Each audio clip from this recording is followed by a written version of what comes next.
ऋषी आहे ना बुवा, एक असो ऋषी आहे.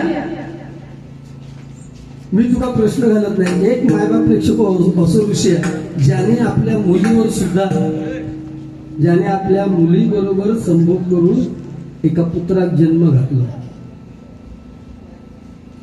एक असो ऋषी आहे. माका प्रश्न घालतो नाही. एक असो ऋषी आहे असं. त्या ऋषीने आपल्या मुलीबरोबर संभोग करून एका पुत्रात जन्म घातला. आणि त्याचं कारण पण तसा होता, म्हणतो तसं आपल्या मुलीशी वागलो. आणि हे विषय तेव्हापासून होत आलेले आहेत. तू विचार कर. मी मायबाप प्रेक्षकाला सांगते, आणि तुझी तेवढी विद्वत्ता नाही या प्रश्नाचं उत्तर देऊची. तुझी विद्वत्ता नाही, त्यामुळे मी तुका प्रश्न विचारूक नाही. मी आपलं एक सहज असं एक फक्त खडं मारलेलं, तो कुठपर्यंत लागतो तो माका बघतो.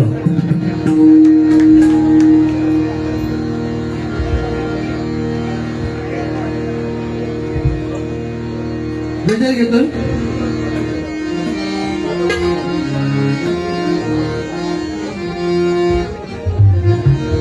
आई एकवीर माऊली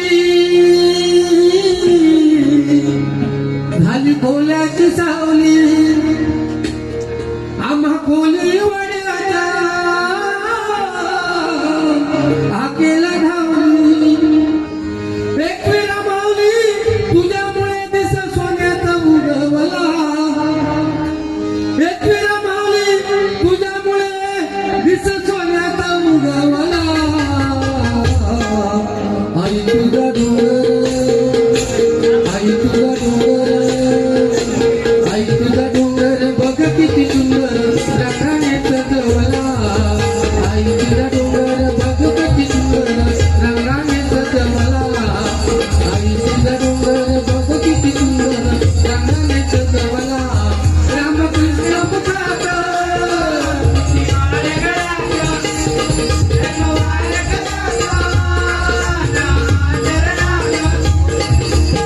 पावेला कैसा देवत्याची सांगा हो मला. पावेला कैसा देवत्याची सांगा हो मजला. भाव सोडणी, भाव सोडणी,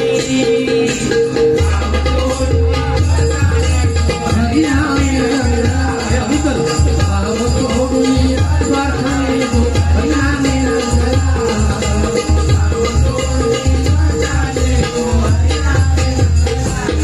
रामकृष्ण मुखात तुळशी माळ गळ्यात धर्मवाद कळ्यात ना आचरणात. पावेला कैसा देवत्याची सांगा हो मला. पावेला कैसा देवत्याची सांगा हो मजला.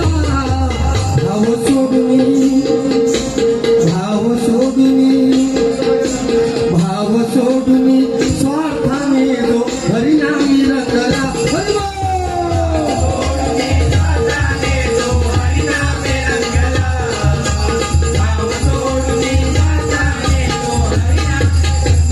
भाव सोडून स्वार्थाने जो हरिनामी रंगला. म्हणजे हरिनामाचं काही देणं घेणं काही नाहीये. फक्त पैशासाठी लाचार होऊन हे असे बुवा भजन करतायत. लक्षात घ्या. आपला स्वतःचा ज्यांका पत्तो नाही, स्वतःचा ज्यांका पत्तो नाही, आणि ते येऊन गाणं म्हटलं. नको धान चिपळ्या विना नको भिन्न राग. या गाण्यातून नको धान चिपळ्या विना नको भिन्न राग. झोपेतही एकाला, झोपेतही एकाला येते आहे जागरी.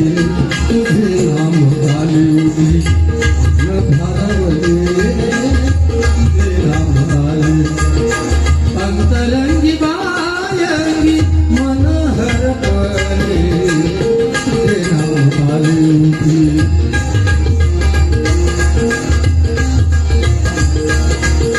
भावांतरी हरवे जसे जुई फूल.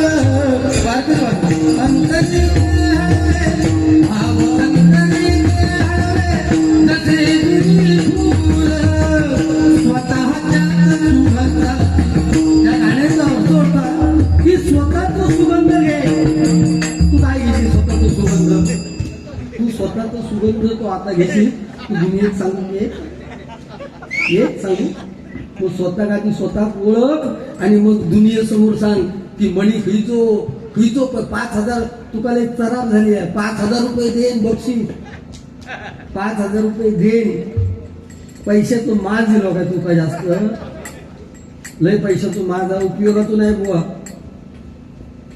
उपयोगाचं नाही पैशाचं माज कारण लक्ष्मी म्हणजे पैसा ती लक्ष्मीची बहीण कोण औदसा त्या औदसन श्रीकृष्ण काय विचारलं माहितीये का तुका लक्ष्मी जास्त सुंदर दिसता की मी औदसा जास्त सुंदर दिसता तेव्हा श्रीकृष्णाने काय सांगितलं माहितीये की लक्ष्मी येताना माका सुंदर दिसता आणि औदसे तू जाताना माका सुंदर दिसतस लक्षात घे औदसा या उपयोगाचा नाही माणसात पैशाचो पैशाचो ज्यांका गर्व झालो ना त्या 1-2 वर्षात प्रत्येकाने दाखवून दिल्या करोडो रुपये ज्याच्याकडे आणा तो आपल्या स्वतःच्या प्राणासाठी डॉक्टरांचे हातपाय पडत होतो की लाखो करोडो रुपये जाऊ देत पण माझा जीव वाचवा कुणाचा एकुलता एक मुलगा गेला असेल तर आई वडिलांना दर्शन घेता आलं नाही सदा किंवा कोणाचे आई वडील गेले असतील एकुलता एक मुलगा असेल तर शेवटचं अंतदर्शन सुद्धा त्या कोरोनामध्ये घेता येईल नाही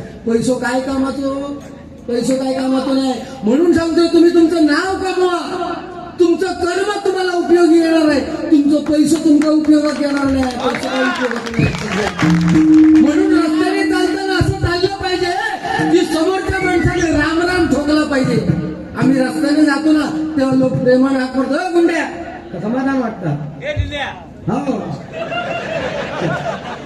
हो दिनो आमचं समाधान वाटतं खरोखर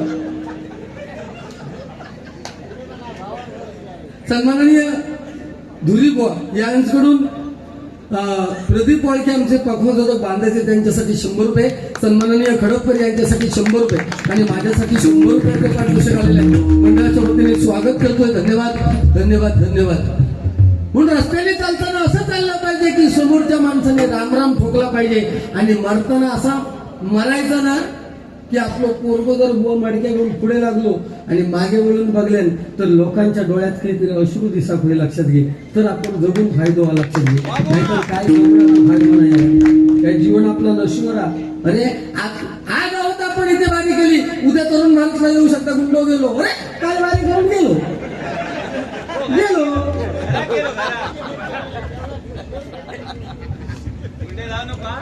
सन्माननीय दादा दळवी बरोबर ना सन्माननीय दादा दळवी यांच्याकडून माझ्यासाठी 200 रुपयाचं पारितोषिक आलेलं आहे म्हणून म्हणतो बघा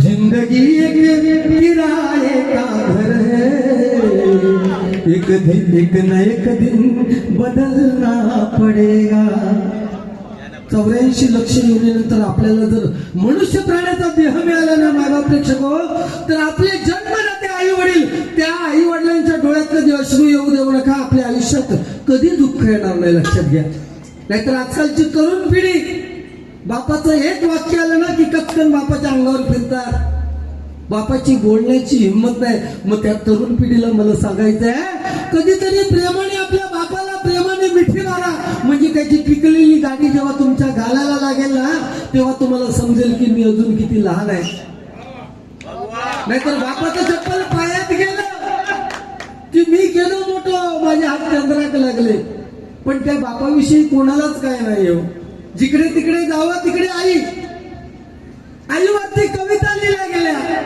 आईवरती अभंग लिहिले गेले आईवरती कादंबऱ्या लिहिल्या गेल्या साने गुरुजींनी श्यामची आई लिहिली पण साने गुरुजींना श्यामचा बाप कधीच दिसला नाही कारण तो बाप त्याच्या डोळ्यामध्ये कधीच अश्रू येत नाही मायबाप प्रेक्षक तो फक्त एकदाच रडतो ते म्हणजे स्वतःचा पोटचा गोळा ज्यावेळेस मुलीचं लग्न करतो आणि कन्यादानाच्या वेळेस फक्त बाप धायमुखी रडतो कारण बाप एरवी कधीच संसारात रडत नाही त्याला माहिती आहे की जर मी रडलो माझ्या डोळ्यात जर दुःख बघितलं तर माझ्या खांद्यावरती असणारं सगळं कुटुंब क्षणार्धात कोसळणार हे त्या बापाला माहिती असतं म्हणून बाप कधीच रडत नाही मुलगा पास झाला मुलगी पास झाली की आई फक्त पाठीवरून हात फिरवते पण फक्त मुलगा पास झाला मुलगी पास झाली ही वार्ता फक्त बापाच्या कानावर पडली ना की गुपचूप जाऊन शिरोड्याच्या बाजारातून पेढे आणणाऱ्या बापाचं आपण कौतुक कधीच करत नाही मायबाप प्रेक्षक.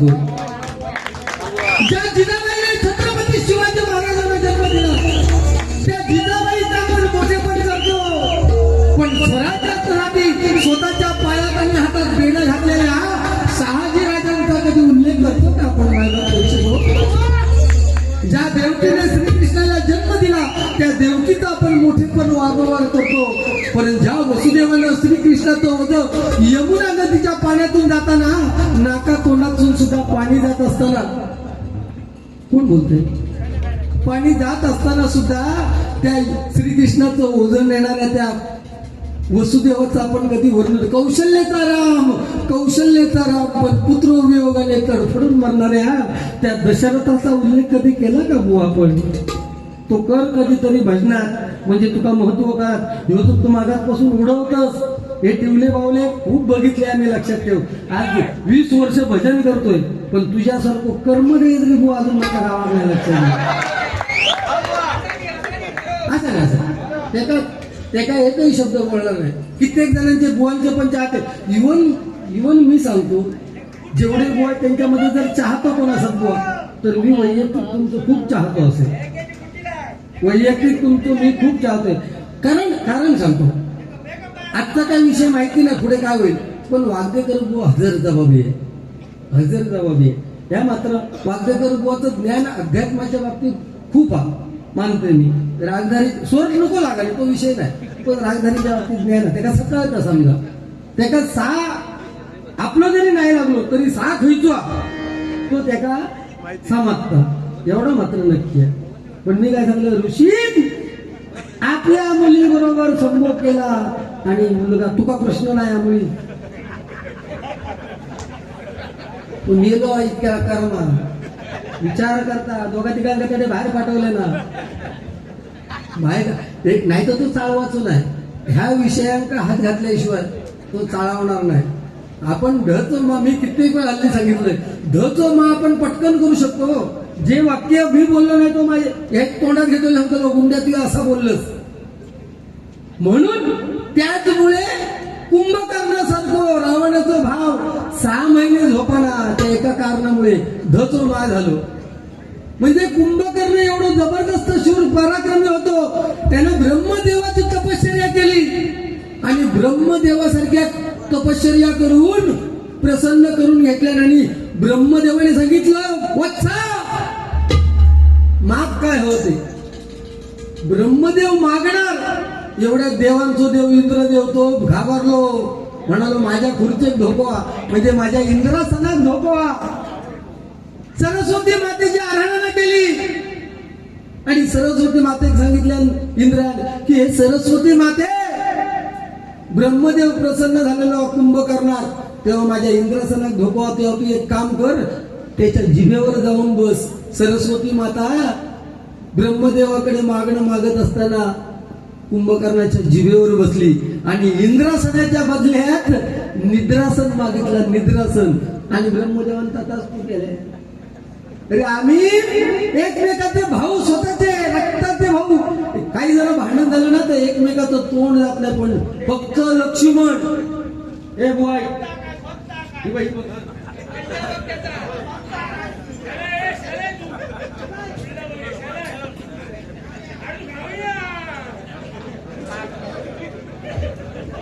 तू आता पान खातोस ना किंवा मी खातोय, तू पानाचं देठ तोडून किती टाकतोस रे? पानाचं देठ तोडून किती टाकतोय? तो पानावर खाणं नाही किती, तो पानाचं शेडो किती नाही खाणं. सांग का थूक लावू नको, खरं सांग. प्रत्येक गोष्टीच्या मागे अध्यात्म आहे बाबा प्रेक्षको, प्रत्येक गोष्टीच्या मागे अध्यात्म आहे. मग तो आपण लक्ष्मण असा एकच आहे, फक्त 2 मिनिटं बोलतो. लक्ष्मण मायबा प्रेक्षको असा एकच आहे जो अवरात्र त्या रामाबरोबर जागा होता. 14 वर्ष वनवासात झोप यायला लागली तेव्हा त्या निद्रादेवीची प्रार्थना केली, सांगितलं मला राम आणि सीतेची मला सेवा करायची आहे, मला निद्रादेवी येऊ दे नको. निद्रादेवीने सांगितलं तथाच तुला 14 वर्ष झोपता येणार नाही.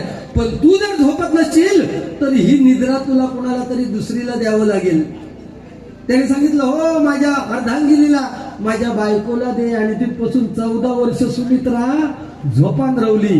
म्हणजे निद्रा असून निद्रा आली, अन्न असून अन्न आली, आणि बायको असून ब्रह्मचारी फक्त कोण? लक्ष्मण. निद्रा असून निद्रा आली, ब्रह्म असून ब्रह्मचारी 14 वर्ष बायकोचा भोग घेतला नाही, आणि अन्न असून ब्रह्मचारी, अन्न असून अन्न आली, अन्नाचं एक कण योग नाही, अन्न फळा खाल्या. लक्षात दिला? ते असो विषय होतो की ह्या गोष्टी परिपूर्ण असल्याशिवाय मेघनाथ मरू शकत नाही. रावणाक मारणं एवढं सोपं नव्हतं रामात. मग विभीषणाने सांगितलं, जर रावण मारायला पाहिजे तर त्याच्या अगोदर त्याचा मुलगा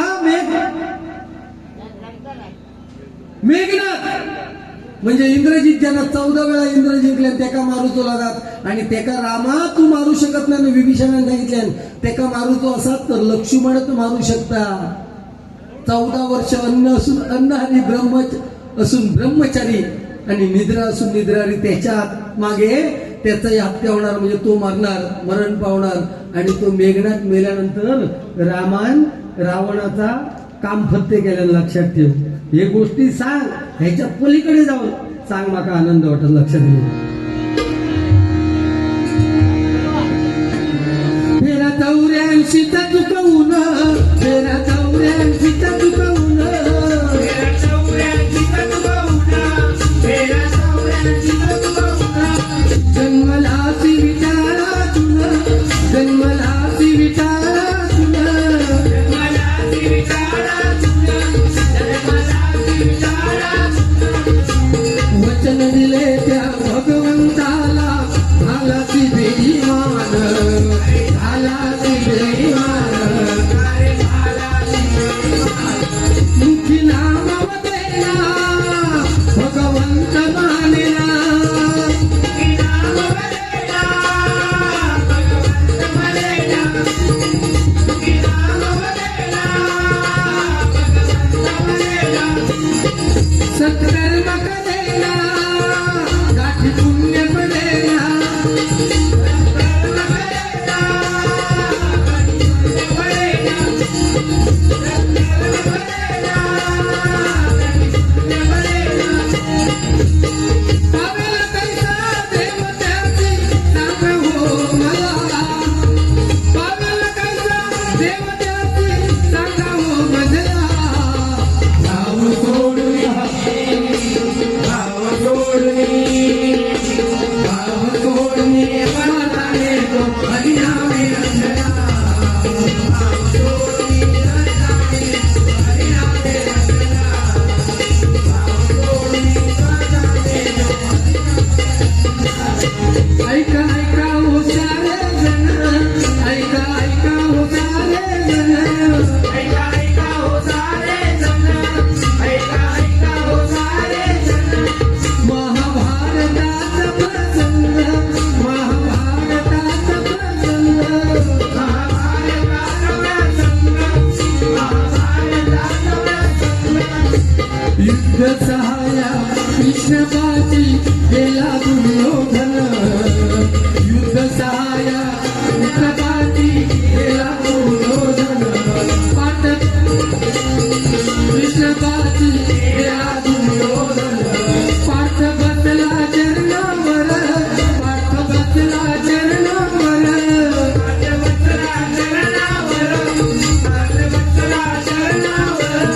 शिरापाशी उभा सुधन, शिरापाशी उभा सुधन, शिरापाशी उभा सुधन, शिरापाशी उभा सुधन. उठून कृष्ण मानला तो श्रेष्ठ भक्त अर्जुन, मानला तो श्रेष्ठ भक्त अर्जुन. उठून कृष्ण मानला तो श्रेष्ठ भक्त अर्जुन. म्हणजे दोन कधी कमी गेले, शेवटचा कडबं घेतलंय. महाभारताच्या युद्धाच्या अगोदर श्रीकृष्ण झोपलेले असताना युद्धाच्या सहाय्यासाठी दुर्योधन श्रीकृष्णाकडे गेला, आणि अर्जुन सुद्धा आशीर्वाद घेण्यासाठी गेला. दुर्योधन जाऊन श्रीकृष्णाच्या डोकीवर जाऊन बसला डोकीच्या बाजूला आणि अर्जुनाला तो पायाजवळ बसला. श्रीकृष्ण ज्यावेळेस उठला तेव्हा अर्जुनाला पाहिलं आणि अर्जुनाला सांगितलं, पार्थ अर्जुना कशासाठी आलायस, का हवं ते माग. तेव्हा दुर्योधनाचा अभिमान जागो झालो. त्याने सांगितलं, श्रीकृष्णा त्या अर्जुनाच्या अगोदर मी आलोय आणि त्याच्या तुझ्या डोकीवरती मी बसलोय, मला मागण्याचा अधिकार आहे. श्रीकृष्णाने सांगितलं, तू जर अगोदर असेल तर माग तुला काय हवं ते. तर त्याने सांगितलं, मला ही यादव कुळाची तुझी जी सैन्य आहे ते मला पाहिजे. दिलं. आणि अर्जुनाने सांगितलं, भगवंता परमेश्वरा श्रीकृष्णा मला फक्त तू हवायस. आणि त्याप्रमाणे श्रीकृष्ण अर्जुनाच्या रथाचा सारथी झाला. आता तो रथ म्हटल्यानंतर तो जो ध्वज आहे, ध्वज, त्या ध्वजावरती कोण आहे? हनुमंत. आता मला सांगा, रामायणातला हनुमंत, मग तो महाभारतात मध्ये श्रीकृष्णाच्या रथावरती, अर्जुनाच्या रथावरती, त्या ध्वजावरती का आरूढ झालाय? त्याच्या मागे पण कारण आहे. अर्जुन ज्यावेळेस अरण्यामध्ये 1 वर्षाचा त्रास भोगू गेलो तेव्हा नदी किनारा सांगते ना, तो त्रास काय तो तू सांग. तो त्रास काय माहिती आहे? 5 पांडवांनी जी द्रौपदी आणली ना, द्रौपदी, ती कुंतीक दाखवून नेल्याने सांगितलं, आई तुझ्यासाठी का आणलंय बघ, आई तुझ्यासाठी का आणलं बघ. कुंतीन काय तर माहिती नाही. तिने हाडला तर 5 भावांनी वाटून खावा. आणि जेव्हा द्रौपदी समजली तेव्हा कृष्णाने सांगितलं, नाही जर 5 भावांना सांगितलं तर 5 भावांनी ती वाटून घेऊ गई. 5 भावांना प्रत्येकात ती वाटणे केली, बरोबर. आणि तिथे एक असो विषय होतो, एका वेळेस एकच तिच्या बरोबर राहणार, द्रौपदी बरोबर. आणि कर्मधर्म संयोगात त्या द्रौपदीच्या बाहेरचा जो त्याची जी शयनगृह होती त्याच्यामधला, आणि ओळख काय ठेवायची तर प्रत्येकाने चप्पल आपलं बाहेर ठेवायचं. त्याच्यात बरेच विषय अडकून आहेत बघा. चप्पल बाहेर ठेवायचं, चप्पल कुत्रोनी चप्पल नेल्या, त्यामुळे अर्जुन भुतर गेलो. तेव्हा धर्माने शाप दिल्या, तुका आता 1 वर्ष तुका जावता लागताला अरण्यात, म्हणून अर्जुन बाहेर गेलो. आणि द्रौपदीने कुत्र्याक शाप दिल्या की माझं इथे आपण एकत्र असताना तू चप्पल पळवलं ना, म्हणून तुका शाप. ह्याच्यानंतर तुझा जो संभोग होईल ती दुनिया उघड्या डोळ्याने तुझं बघित. म्हणून कुत्रे रस्त्यावर काय करतात त्याचं कारण द्रौपदी तो शाप हा, उगीच नाही ही गोष्ट. आणि